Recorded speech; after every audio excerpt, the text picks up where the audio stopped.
The first video on procrastination turned out to be one of the most popular videos on this channel. So I thought I'd go a little deeper into the topic with a few more videos looking at more details about procrastination and some practical tips to overcome it. Now, in the first video, we discovered that we procrastinate for what seemed like pretty powerful reasons. Avoiding negative emotions, the adrenaline rush of doing things at the last moment, and getting attention from others. But sometimes, figuring out what's really at the bottom of your procrastination, it can feel a bit murky and frustrating. So many other things pop up and confuse the issue. In this video, we'll look at the disguises that procrastination uses to keep us from uncovering the truth. Stay tuned.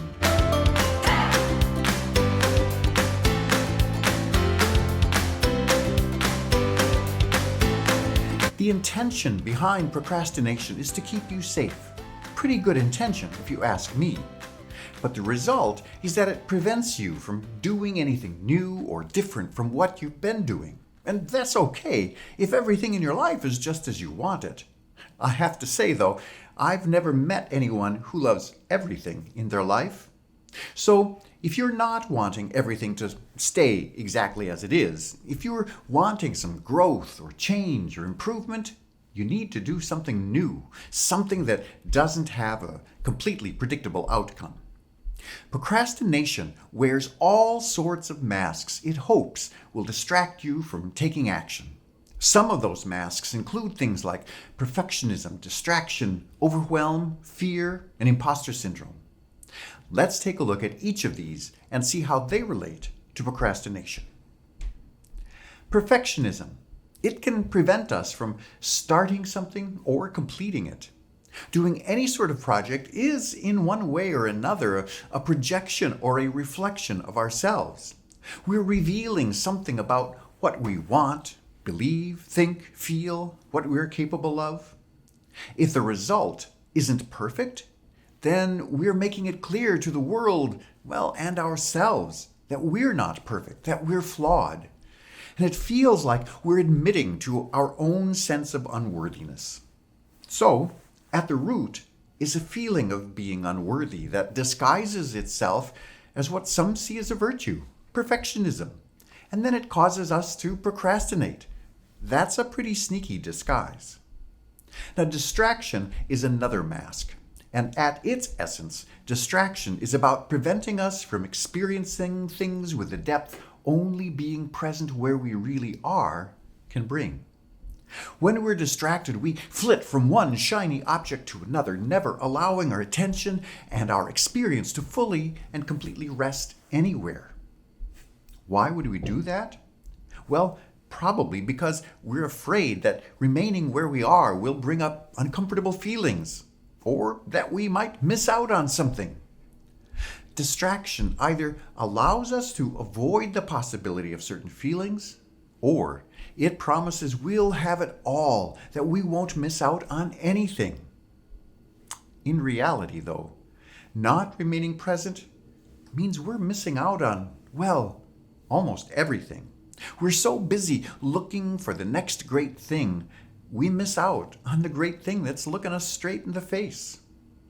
Distraction keeps us running by promising the very thing it blocks, a deep experience. It also blocks us from either starting or completing something. In other words, it causes us to procrastinate. Now, another mask that procrastination wears is overwhelm. Overwhelm allows us to push things aside because, it's just too much right now. But underneath overwhelm could be a fear of failure or of success. By being overwhelmed, we feel free from having to risk that failure or success. Overwhelm reduces those fears by giving us a good reason to procrastinate. This brings up another common disguise of procrastination: fear. Fear of failure, fear of success, fear of the unknown outcome. The amygdala, otherwise known as the lizard brain, lives on fear. It searches out any reason for fear, rational or not, and then tells us the story that an unknown outcome will turn out badly. In other words, don't do whatever it is you're contemplating. Fear is a powerful driver and can definitely be at the root of procrastination. Imposter syndrome, the last disguise we'll look at today, is the fear that if we do something, others will discover that we're a fraud. We're not qualified to do whatever it is. That fear of being found out can easily cause us to procrastinate. After all, if we don't start, we won't be revealed as a fraud. But imposter syndrome can also be a complicated mix of most of the other disguises. Disbelief in our own worth, fear of failure or success, the overwhelm that results from those fears, the distraction to relieve an uncomfortable feeling. But like all the disguises, imposter syndrome becomes harder to see through when it teams up with other disguises. There are so many masks on top of masks on top of masks. Just trying to sort through all the disguises can in and of itself feel overwhelming. There's nothing clear-cut or simple about any of this. And truth be told, procrastination can also be a disguise for perfectionism, overwhelm, imposter syndrome. It's all a bit of a mess.